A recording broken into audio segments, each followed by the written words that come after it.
You're listening to Coach's Corner here on AM 1250 Radio. Today we're joined here by Paul Dyck, the assistant coach and the marketing director for the Steinbach Pistons. And Paul, did you have a good weekend?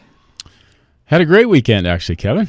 So did you get a day off yesterday? No, it was a busy day for hockey, Friday, Saturday. Yesterday, no hockey on the slate, or were you busy? No, it was a day off. You were on the bus on Saturday, so we got in late, and what was on the docket yesterday? NFL football and a half hour on the treadmill. There you go. You're keeping in shape still. So who do you watch? Who's your favorite NFL team?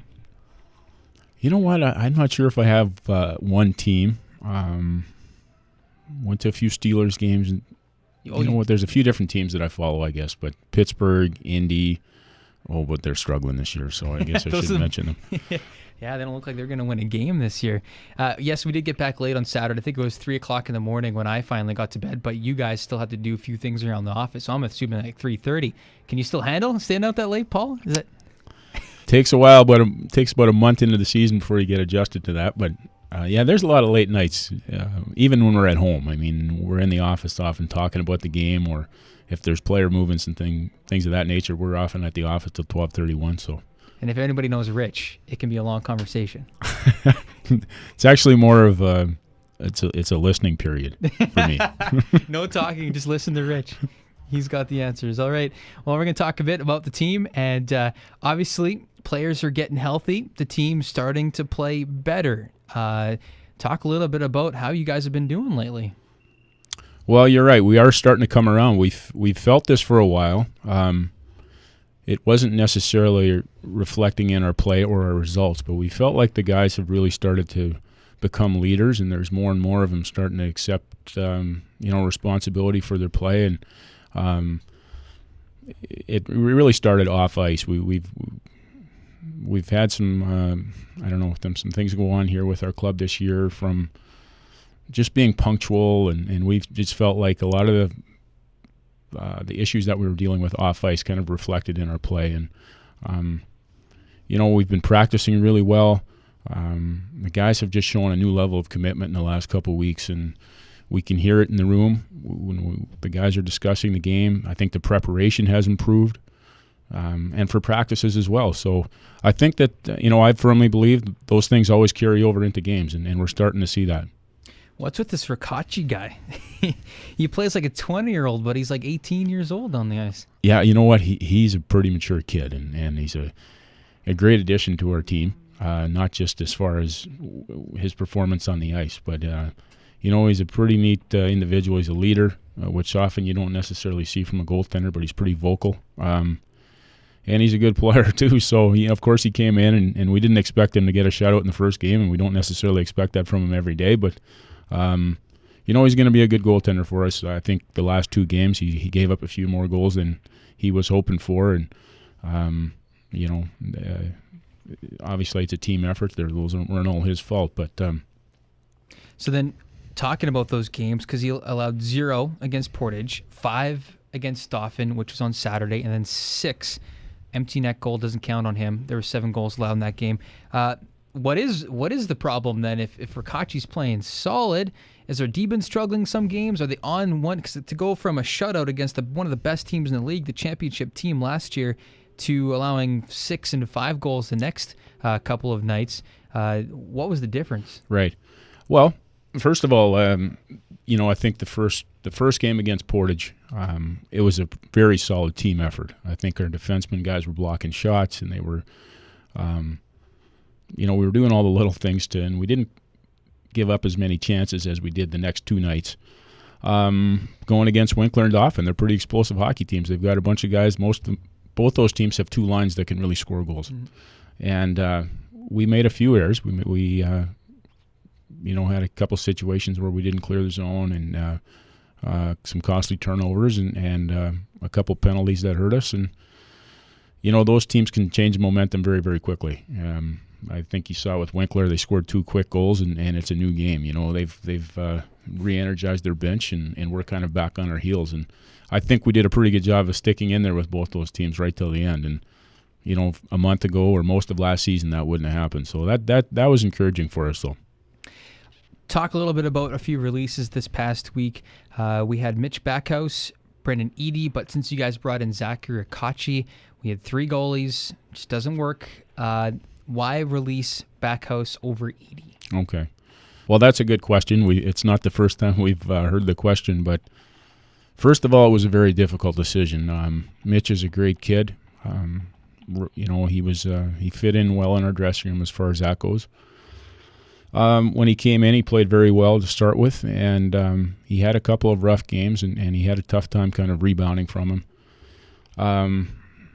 I think we spent a lot of time talking about this, Rich and I, and then we brought in Jamie Hodson, our goaltender coach, and he worked with him in practice, and I think he liked the way Edie was starting to come around. The statistics maybe weren't showing it, but he liked the mental preparation and how he was handling the whole situation with 3 goaltenders, he just felt like maybe his upside was going to be a little bit greater than Mitch's. So, it's not an exact science when it comes to goaltenders. I often use the analogy of Tim Thomas. He was with us in Houston, and he didn't look very good for us in the IHL, and yet he wound up being one of the top goalies in the world a few years later. So, it's somewhat rolling the dice, but we that's why we bring the goalie coaches in. They know the position. They know what it takes mentally. It's a tough position to play. It's a tough position to be the backup. And, for Mitch and Brennan, we felt it was difficult. We went through, obviously, a great injury stretch there. And for 2 young goaltenders trying to break into this league, it's not ideal to have 4 or 5 young defensemen playing in front of you every night either. So,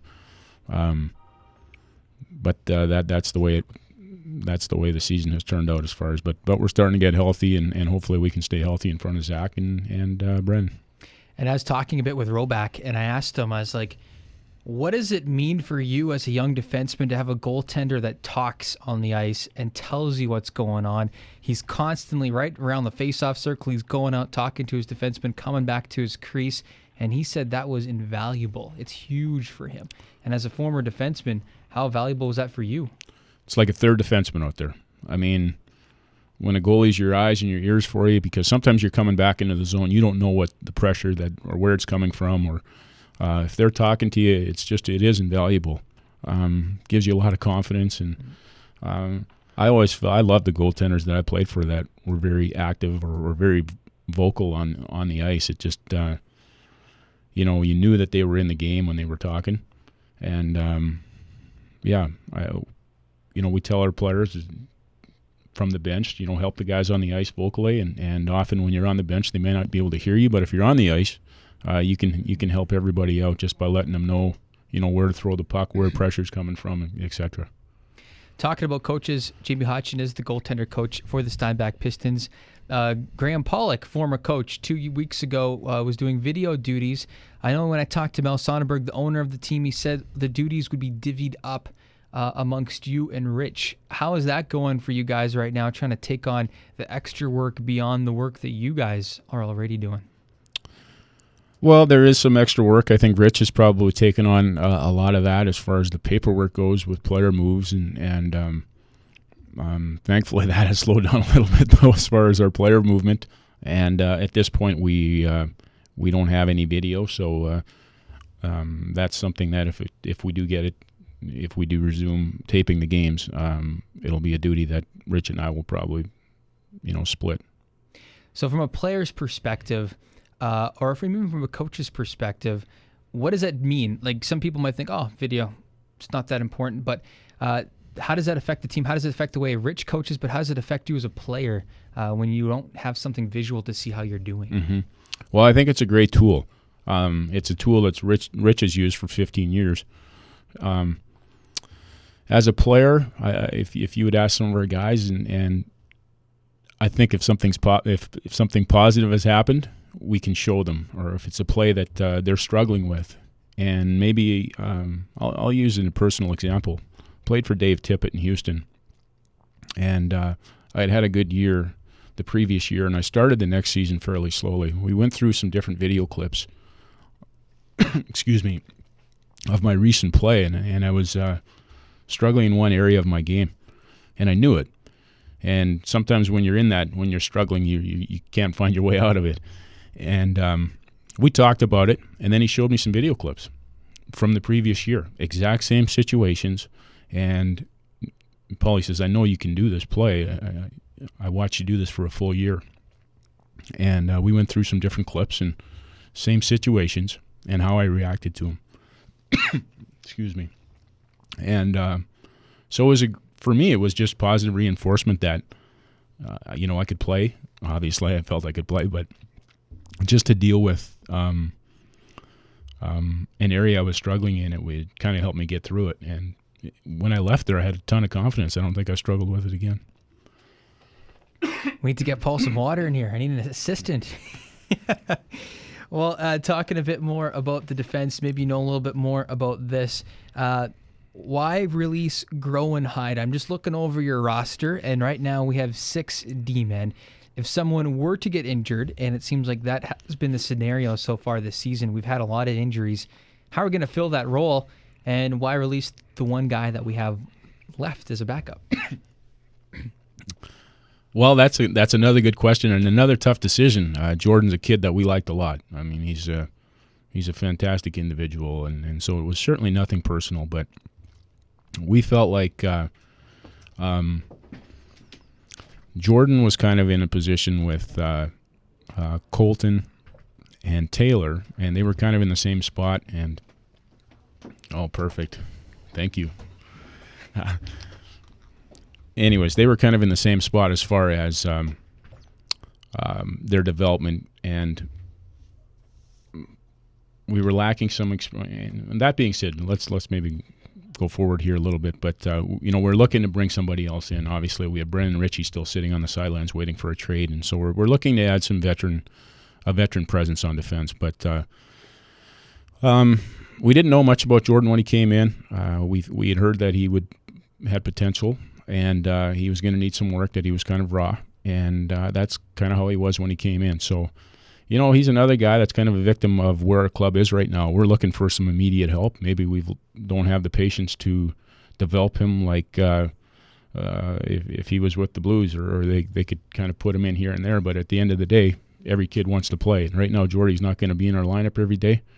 And I think he's probably better off, and just for purely the enjoyment of the game, and also for his personal development to be in a league where he can play every night and work on his foot speed and puck movement. I know, talking with Rich, he's very strong on that. He hates having players sitting out because obviously it hinders the development of the game for them. And I know some teams will have 4 or 5 scratched players, and they don't care. If the guy wants to be on the team, he's going to stick around. I guess there's pros and cons to that. You're helping the player, but it could also possibly hurt the team if we get too many injuries. Or is it totally fine playing short a D or playing short a couple forwards in this situation in this league? Well, there's times when we've played 5D and they look great. So personally, I never had a problem with that when I played. I felt like you make a mistake if you're out there the next shift, and you can rebound very quickly, and everybody's in good enough condition to handle an extra 5 minutes of ice time during a night. So I don't have a problem playing 5 defensemen, and you know what? Right now we kind of have the luxury with Taylor. He's if we do get another forward, Taylor's starting to come around nicely as a defenseman, and we can play him up or we can play him back. And if once you get down to numbers of 4 and 3, then you're in trouble on the backside. But Brock Janick's another guy that's played some defense before, and of course we used Brett Farger last year on defense for a good stretch of the season. So. If we stay healthy with our regulars here, we're going to be fine. What's the status right now with Brendan Ritchie? I know we traded Russell Trudeau to the Melville Millionaires. We got Zachary Akachu. We've seen him come in, make a big impact. Also, Mark Owen, who got 2 goals against Dauphin, which ultimately almost helped us win that game. What's the deal with Brendan Ritchie at the moment? Well, at the moment, we're still looking to place him. And, for 2 reasons. One, we'd like to see him play. And to obviously for us, we'd like to get somebody back into our lineup. I mean, we lost a pretty valuable player in our lineup, and so there's dual purposes in it. Rich has been very proactive in trying to make this happen. It hasn't happened as quickly as we had hoped or thought, for that matter. So hopefully this week. I know we have a game on Friday, and it'd be great to have someone in the lineup that can help us. And where are the players next in the community? I know you guys do a bunch of different things like school activities. Where can Pistons fans see them next? Wow, that's a good question, Kevin. We've got caught you off guard. Yeah, we've got a couple of school nights coming up. New Bothwell, I think we're later this month. We're in Kleefeld later this month, and then early December we have Helping Hands. I know there's three mornings there that our players will be at, and that's a charity that the guys really enjoyed being a part of last year, and we actually got rewarded with that too. Hank took us out on a sleigh ride with his horses, and we've got some city boys, so they had a great time with that. And how's Hockey Card Fridays going? I know a lot of people have been commenting about it. I think it's been going great. Our High Life Hockey Card nights have been fantastic, and we feature 2 or 3 different players every Friday, and I think we've had 5 of them so far. So Bill Dyck's been great with that. He's been handing them out to the kids, and he kind of got that going, and now they're looking for him. And I remember as a kid too, you start collecting cards, and then you get 2 or 3, and then you realize, well, I want to get the whole set. So, I'm glad that they've been very receptive to it. And what do the players say? Have you heard response from them? Yeah, the players love it. Signing autographs all the time. That's right. I think they're feeling like they're in the big leagues now, and it's nice. We give them some extra cards, and they can hand them out to their friends and family and grandparents, and most of the players have come in and asked for a few more, so I think it works well for everybody. But if you think about it, they are in the big leagues, because here in Steinbach, they are the biggest thing. They are the best team we have, the highest professional team we have here in Steinbach, and Steinbach draws on 50,000 people, so if you give them that perspective, they're kind of in the big leagues. Yeah, they are. I mean, the Manitoba Junior Hockey Leagues is the highest level of hockey in Manitoba, and for Steinbach to have a team here, it's great. And that being said, I mean, the guys love being here. They love the community, and I think the next step is once we get a new arena, then it'll really feel like the big times. That will be the day. Well, thanks so much, Paul, for joining us here on Coach's Corner. Thanks, Kevin. We're going to wrap up the show here right away.